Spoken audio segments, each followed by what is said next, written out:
오늘 우리가 함께 나눠볼 이야기는요, 정말 중요한 질문 하나에서 시작합니다. 예수님은 도대체 어떻게 세상을 바꾸셨을까? 이 거대한 질문을 담과 길이라는 아주 간단한 두 가지 이미지로 한번 풀어보려고 해요. 바로 이 질문이죠. 예수는 어떻게 세상을 바꾸셨는가? 사실 이 질문은요, 뭐랄까, 인류 역사상 가장 큰 영향을 미친 한 사람의 방법에 대한 아주 근본적인 궁금증이라고 할 수 있어요. 이 질문에 대한 힌트를 얻기 위해서 우리 한번 고대 제국들 이야기로 넘어가 볼게요. 정말 대조적인 두 가지 전략이 있었거든요. 하나는 외부랑 딱 단절하려고 거대한 담을 쌓는 방식, 그리고 다른 하나는 오히려 밖으로 뻗어나가려고 길을 닦는 방식이었어요. 바로 진나라와 로마 제국이 그 대표적인 예라고 할 수 있겠습니다. 자, 그럼 본격적으로 이 두 제국의 이야기 속으로 한번 들어가 보시죠. 과연 담을 쌓는 것과 길을 닦는 게 얼마나 다른 결과를 만들어냈는지 그 역사를 한번 비교해 볼게요. 먼저 진나라를 볼까요? 기원전 3세기에 진시황이 북방 민족을 막으려고 무려 6,000km가 넘는 만리장성을 쌓았잖아요. 이 거대한 벽이 세상에 던지는 메시지는 사실 아주 명확했어요. 우리한테 오지 마. 우린 우리끼리 살 거야. 이건 두려움에서 시작된 거대한 거절의 선이나 마찬가지였죠. 그런데 이렇게 거대한 담을 쌓은 결과가 어땠을까요? 안에서는 백성들이 끔찍한 강제 노역에 시달렸고요. 왕이랑 백성들 사이의 소통은 완전히 끊겨버렸습니다. 결국 어떻게 됐을까요? 불만이 터져 나온 거죠. 진나라는요, 그 성벽이 다 완성되기도 전에 내부 반란으로 허무하게 무너지고 맙니다. 스스로를 가두려 했던 그 선택이 결국 자멸을 부른 셈이죠.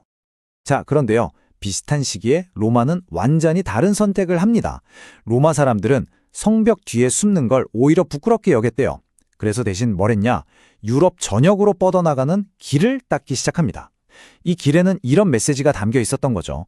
우리가 너희한테 갈게. 우리 같이 섞여서 하나가 되자. 정말 적극적이죠? 그럼 길을 닦은 로마는 어떻게 됐을까요? 그 결과는 정말 대단했습니다. 이 길은 로마의 문화와 물자를 전파하는 통로가 됐고요.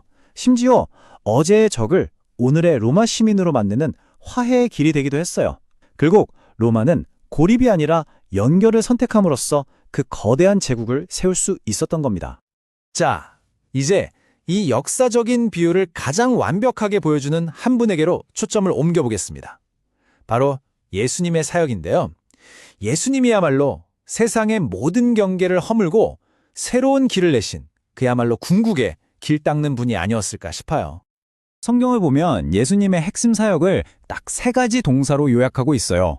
어디를 가시든 사람들을 가르치시고 천국 복음을 전파하시고 그리고 아픈 사람들을 고치셨다는 겁니다. 근데 여기서 정말 재미있는 표현이 하나 나와요.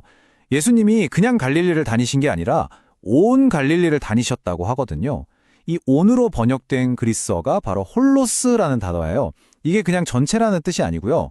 어느 한 군데도 빼놓지 않고 구석구석 모든 곳을 다 아우른다는 그런 완전한 상태를 의미하는 단어입니다. 그리고 또 하나, 두루 다니셨다는 표현도 중요해요. 원어로 보면 페리아고라는 단어인데 이게 그냥 목적 없이 떠돌아다닌다는 뜻이 절대 아니에요. 사람들을 만나고 이끌겠다는 뚜렷한 목적을 가지고 이 마을에서 저 마을로 아주 적극적으로 찾아다녔다는 뜻이거든요. 가만히 앉아서 누가 오나 기다린 게 아니라는 거죠. 예수님이 이렇게 길을 닦으신 건 갈릴리 안에서만 그런 게 아니었어요. 당시 유대인들이 부정하게 여겼던 수리아나 데가볼리, 요단강 건너편 같은 이방 지역까지 직접 찾아가셨죠. 이건 그 시대 사람들이 아주 철저하게 그려놓았던 지리적, 인종적, 종교적인 경계선을 거침없이 넘어가신 행동이었어요. 자, 그렇다면 이렇게 길을 닦는다는 원리가 시대를 넘어서도 통할까요? 이 원리가 얼마나 강력한지 보여주는 한 인물의 이야기를 지금부터 소개해 드릴게요. 바로 이 말입니다. 하나님으로부터 위대한 일을 기대하라. 그리고 하나님을 위해 위대한 일을 시도하라. 근대 선교의 아버지라고 불리는 윌리엄 캐리의 좌우명인데요. 이 한 문장에 그의 모든 삶이 담겨 있다고 해도 과언이 아니죠. 윌리엄 캐리는 원래 영국의 평범한 구두 수성공이었습니다. 그런데 그는 자기가 보는 지도에만 머물지 않았어요. 18세기에 지금과는 비교도 안 되게 위험했던 그 시절에 무려 28,000km를 배 타고 항해해서 인도로 향합니다. 당시 교회 지도자들조차 하나님이 알아서 하실 텐데 왜 가냐며 말렸지만 그는 직접 길을 내기로 결심했던 거죠. 그렇게 인도에서 40년이라는 긴 세월을 보냈습니다. 그 모든 헌신의 결과는 어땠을까요? 그를 통해 개종한 사람은 놀라지 마세요. 딱 12명이었습니다. 평생을 바친 대가라고 하기엔 정말 너무나 초라해 보이는 숫자죠. 하지만 이야기는 여기서 끝나지 않습니다. 이게 정말 중요한데요. 비록 그가 직접 얻은 결과는 작았을지 몰라도 그의 그 길 닦기는 수많은 사람들에게 엄청난 영향을 줬습니다. 그가 냈던 그 작은 길이요, 거대한 운동의 불꽃이 되어서 결국 아시아 전역에서 수천만 명에게 영향을 미치게 된 겁니다. 정말 대단하지 않나요? 자, 이제 이 모든 이야기를 우리 자신에게로 한번 가져와 볼 시간입니다.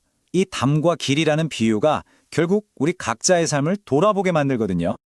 결국 우리 앞에도 두 가지 선택이 있는 셈이에요. 편견이나 두려움, 혹은 그냥 익숙하다는 이유로 나만의 담을 높이 쌓고 그 안에 머무는 담 쌓는 자가 될 것인가? 아니면 그 담을 허물고 다른 사람에게 또 새로운 가능성을 향해 다가가는 길 닦는 자가 될 것인가? 그래서 오늘 이 이야기를 마무리하면서 마지막으로 여러분께 이 질문을 던지고 싶습니다. 지금 여러분의 삶에서 여러분은 견고한 담을 쌓고 계신가요? 아니면 새로운 연결을 만드는 길을 닦고 계신가요?